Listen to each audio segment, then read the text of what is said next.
Hello, everyone. Thank you for attending. Thank you to Thibault for inviting me.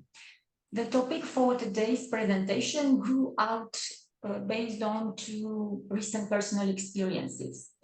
The first is indeed the fact, as Thibault said, that for the last 7 years, my main field research project had taken place in the tumular necropolis of Callatis, a place which was designed in antiquity to function as a huge mnemonic device, so an instrument for remembering, but which now in modernity triggers little to no emotions in the current residents of the towns and villages that overlap this ancient territory.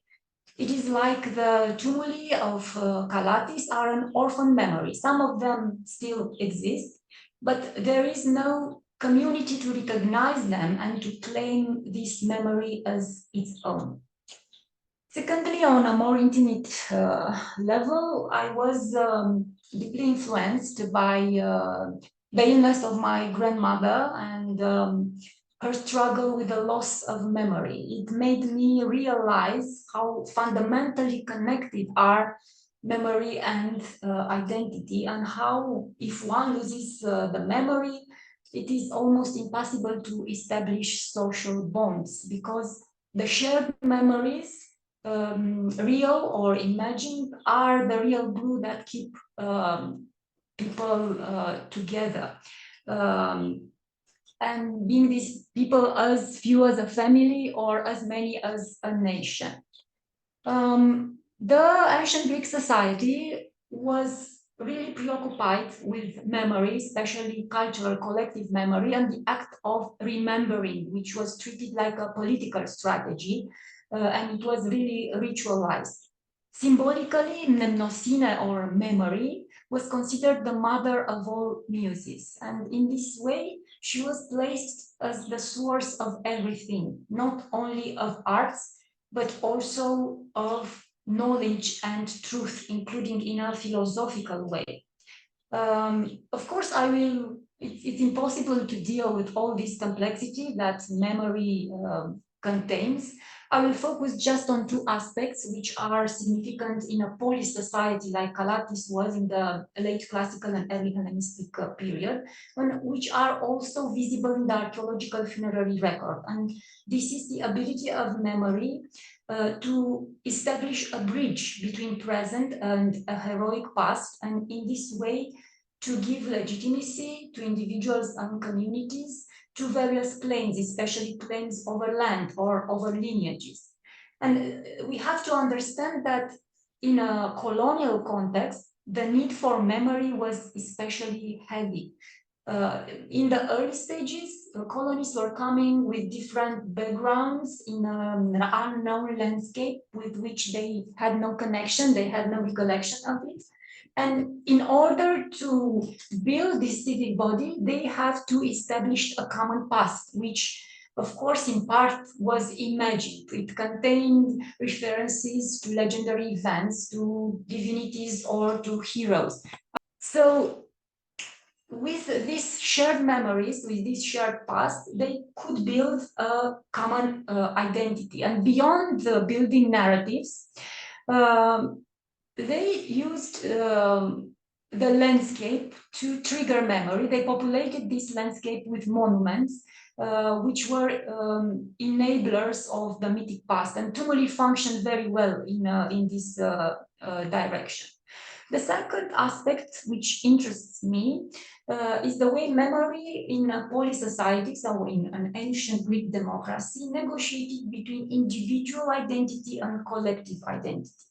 Because as, for example, funerary stele or honorary decrees show us, the individual identities which matter to be remembered are those who are relevant, who embody the values important for the collectivity, for the civic body. And in the context of the tumuli, we have to think about the restrictive funerary laws that function in many places in the ancient world. The best known are those for Attica, which function since the archaic period. They regulated the size of the monuments, the expenses, how long a family could grieve a dead person, how many people could attend the burial, and why. And I think that Robert Garland put it very well. That's why I quoted him here, that these restrictive laws were a kind of weapon for the early democracy, for the democracy as a political system in the early stages, to fight against aristocracy. So in this theoretical background, we have to explain somehow why in Callatis, starting with the middle of the 4th century BC, we find one of the most important assemblages of monumental tumuli north of the Aegean. There are probably 1,000 tumuli built in the Hellenistic period, and some of them also in the early Roman period, which are stretching on a 7 kilometers radius around the city. Few communities could rival what had the Callatis here, either in the Thracian or in Greek context. The number of these mounds and the layout of the cadastre or roads was derived from various data, especially recent LiDAR scans, which helped us see even under the modern city. Also, other data we used and were very important were the old aerial images, like this one, which I already published from 1944, which shows the landscape, how it looked before the massive modernization of Mangalia. And it's especially relevant for this northern part, this funerary area here, where we can see not just that they are tumuli, that they are organized, they are placed in a gridded layout. This means intent. This area, which is the oldest and which functioned the longest, I think it was designed from the beginning to be an area for tumuli.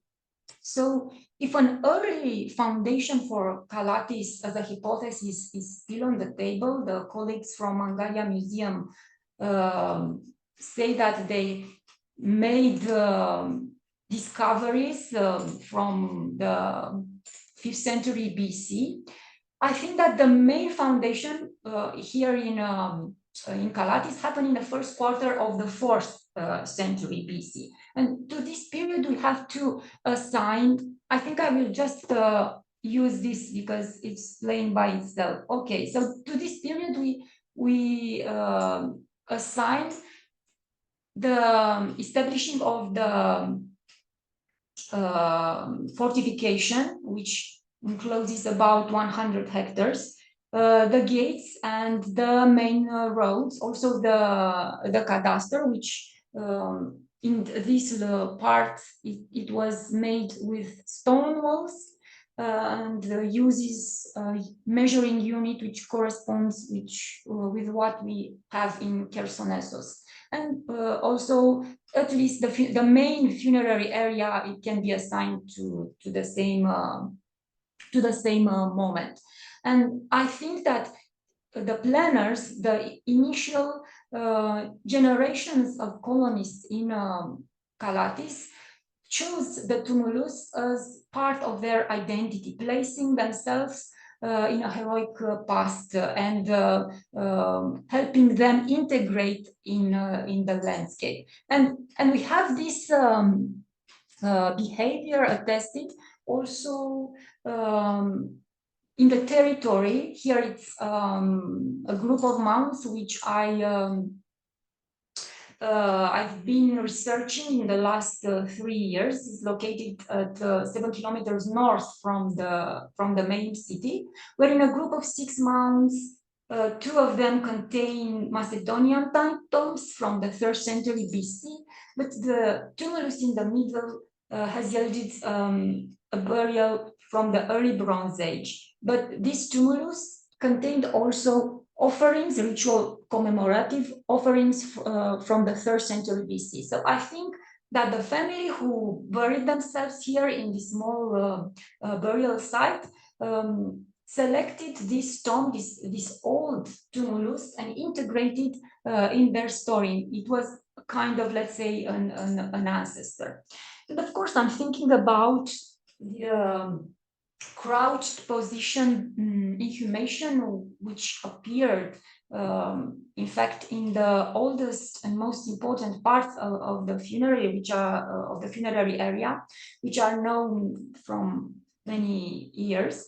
That maybe a part of them maybe belonged to older Bronze Age barrows. Of course, it's a long discussion.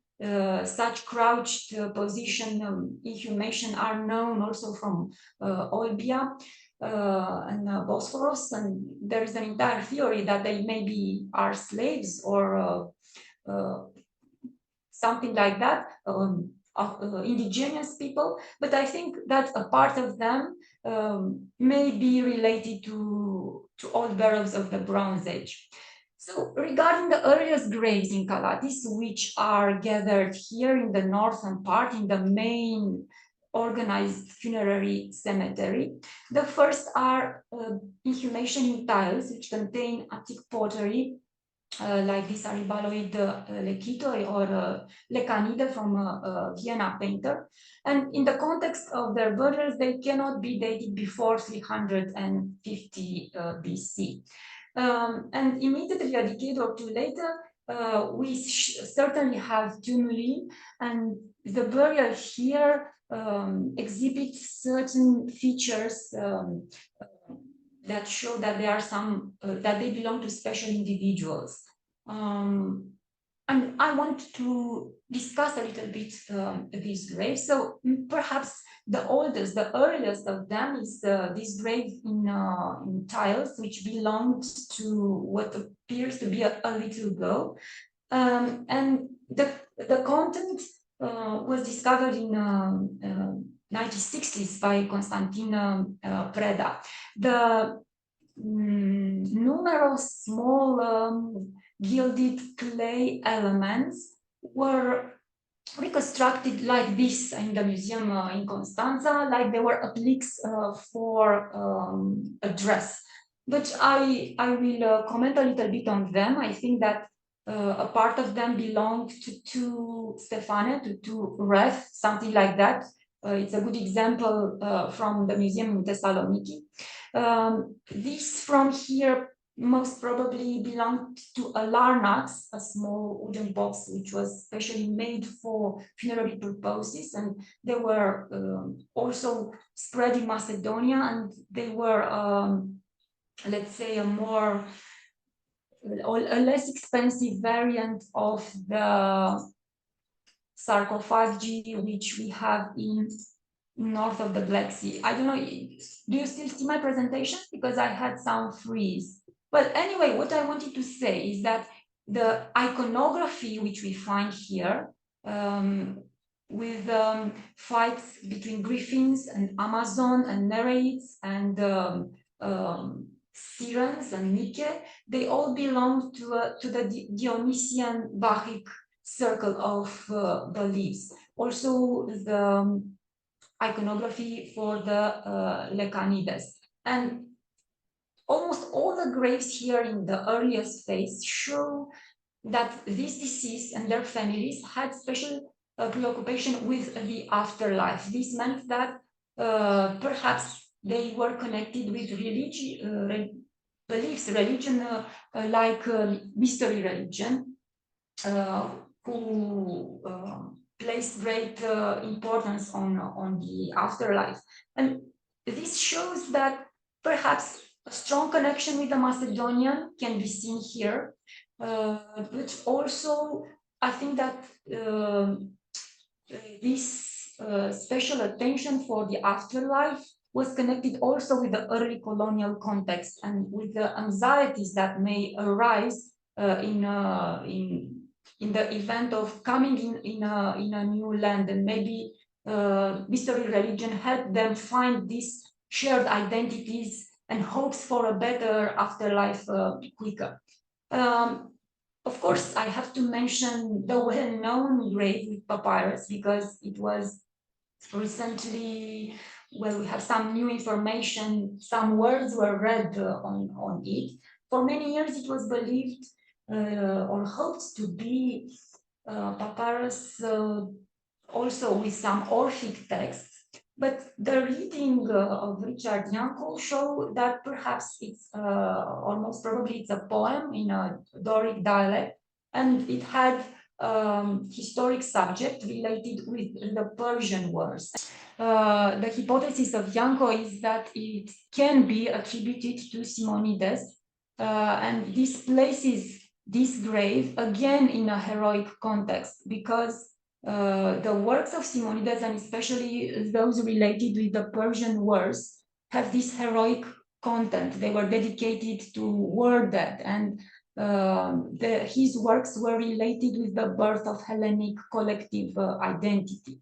And also, I want to comment on the idea of just placing a scroll, a papyrus, in the tomb, which had a special significance in the 4th century BC. We have an entire iconography which appears especially in Macedonia regarding with the association between burial and scrolls, which make us think that scrolls had a connection again with the afterlife, with the eschatological beliefs. We have in Pella, in Agios Athanasios, and we have also in Magna Graecia and later in the Roman period. And the way in which these scrolls are used, like for example, here on this vessel, an Apulian vessel from the 4th century, it shows the deceased placed in his tomb,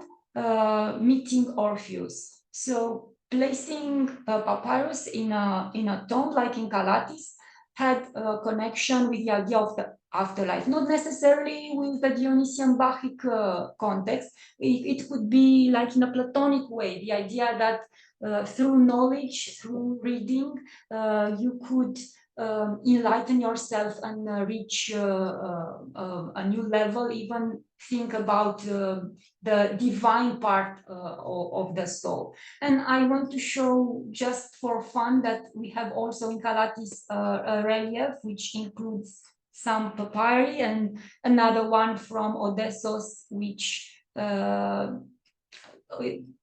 makes this connection between scrolls, the sundial, and the Kitara of Orpheus. And we find it even much later on a real sundial, which is again associated with Mysteric cults, here in the Roman context with Isis and Osiris.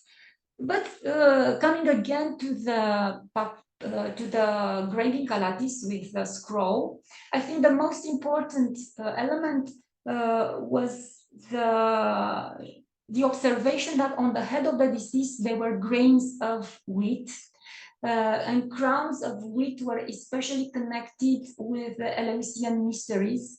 Again, on the Apulian vessels, we have the specific iconography in which Demeter and those that are initiated in her rites wear this kind of wreath. So coming back to the early graves of Callatis, I want to stress again their preoccupation with the afterlife that can be explained two ways: with a Macedonian connection, which probably started before Lysimachus, since the middle 4th century BC, and with the idea of colonial context, which could exacerbate, let's say, the anxiety. Let's look a little bit on how memory is preserved on the funerary stele.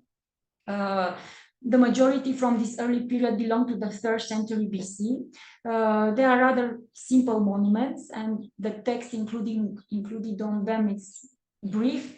All the information regarding the identity of the dead is just the name and patronymics, and for the women, the name of the husband. In the case of foreigners, we have also the place of origin. Only in very few cases which involve small children, the amount of grief which you find in this text is larger. Only starting with the 2nd century BC, we find more context, either in the relief, the decoration of the stele, or in the contained text.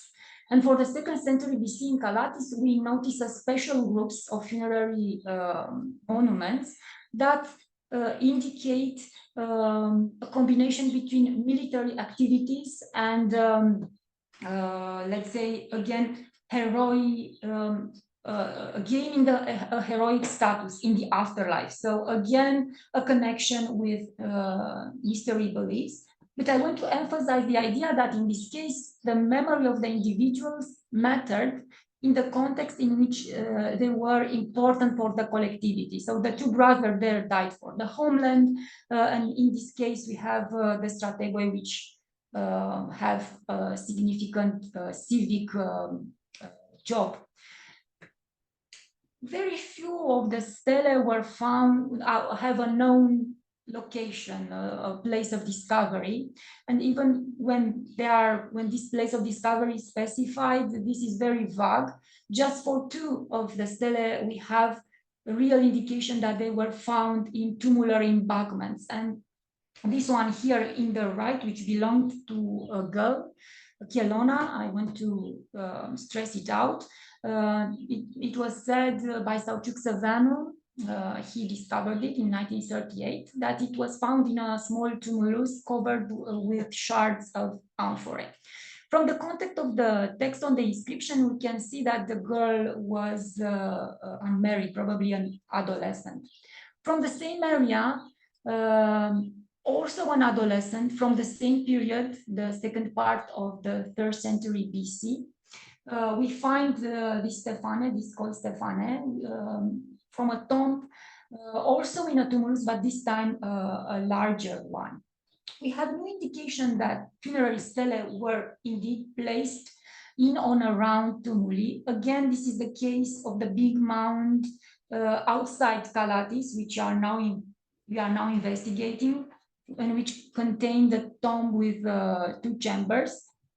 It was looted in antiquity several times, and in the filling of the latest pit, we found this marble head, which was cut from a relief. I'm showing you here just an example.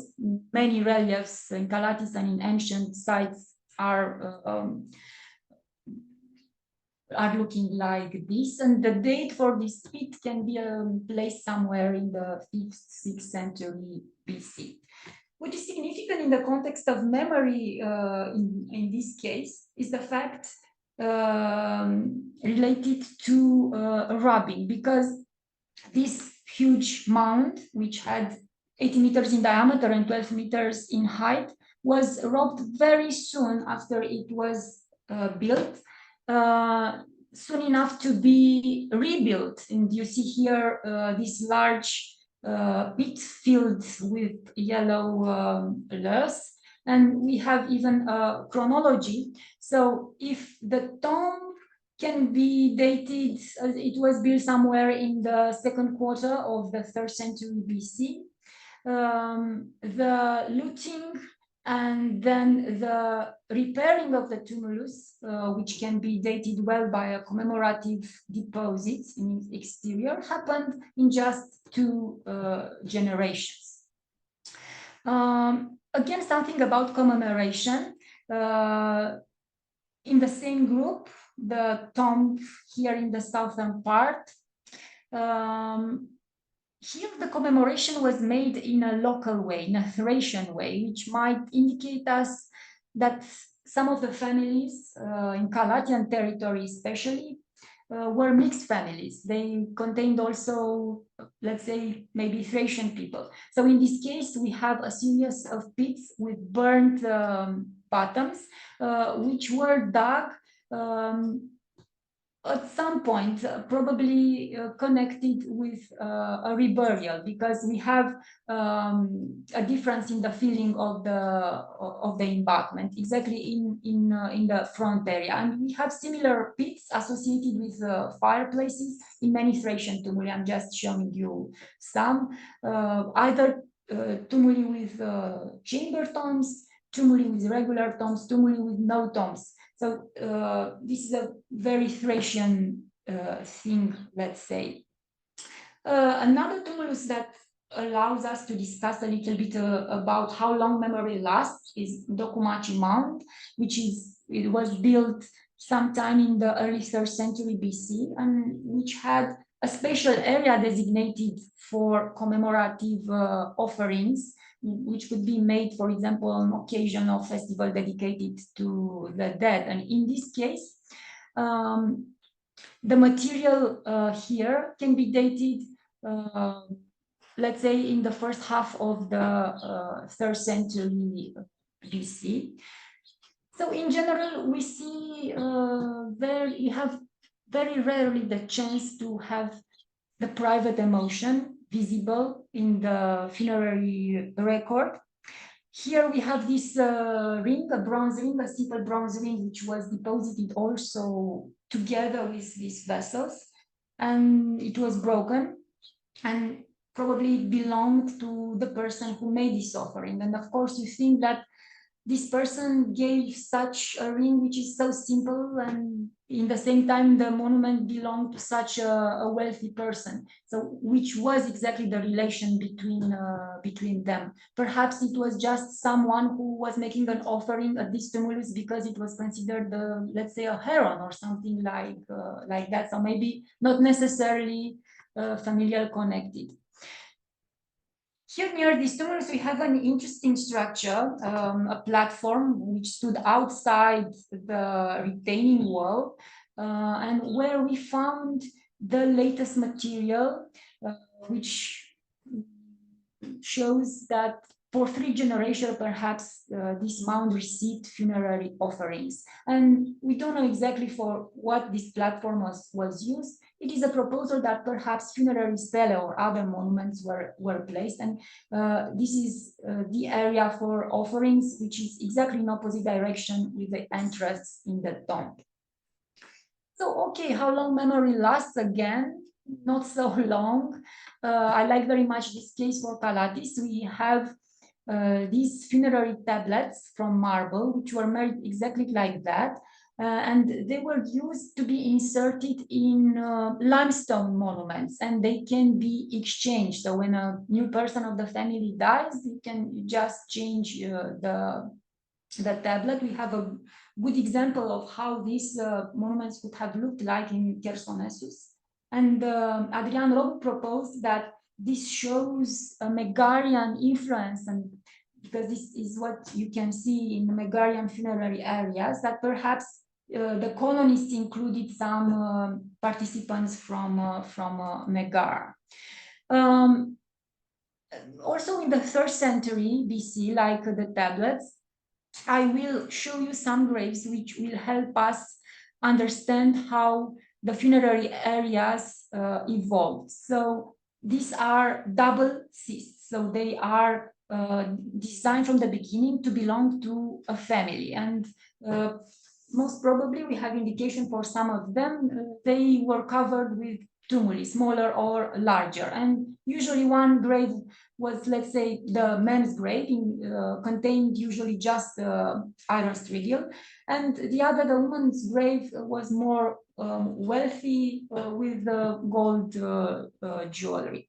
So if the earliest graves, as I told you, are in the northern part and in the territory towards west, the next 2 appear are here in the area of the harbor, on both sides of the harbor, and they are very close to the city's gates. So we can presume that this family, as the inventory shows, are wealthy family that represent themselves as good citizens, participants in the city life. For example, the strigil has this symbolistic, and perhaps their connection with the harbor and also the analogies for some of the jewelry may point to the source of wealth of these people, who could be, let's say, traders who could afford to buy the most expensive burial plots, which are usually located near the city's gates. Also in this area, which is the second to develop, in the early 3rd century BC, we find tumuli containing chamber tombs. So these chamber tombs, which were at some point interpreted as being Scythian or Thracian, are in fact part of the main funerary areas of the city, and they belong to wealthy families that perhaps were connected with the Macedonian political interest. These areas function until the end of the 3rd century BC. We have here an interesting example where the vessels deposited have analogies in Crete, and again can show us the dynamic of the trade and the, let's say, the source of wealth.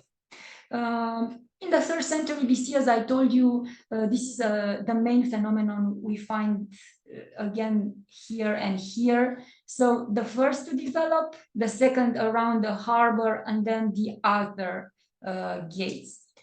The area north of the city, which I told you that it is the first to be established, it was also the longest used. And in the context in which for the 2nd century BC we have almost no graves, the only double-cist graves which appear are here. So there are still some families who in the 2nd century BC look down to the older models of representing themselves as a citizen. This vessel here was used as a cinerary urn for the woman, because in the 2nd century BC, cremation, I think, becomes a little more predominant. And this urn was initially dated in the middle of the,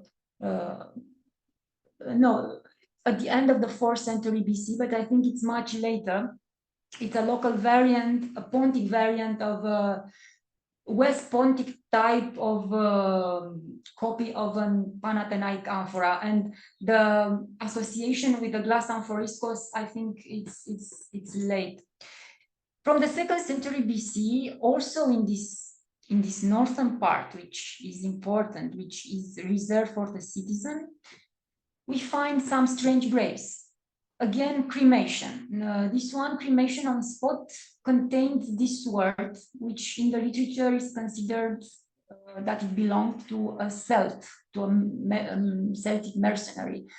It is indeed a Latin word. It could belong to a Celt, it could belong to a Dacian, it could belong to a Greek who fought perhaps alongside these mercenaries and borrowed their weapons. Because the grave is made in Greek style, it's cremation on spot, and it's covered with tiles.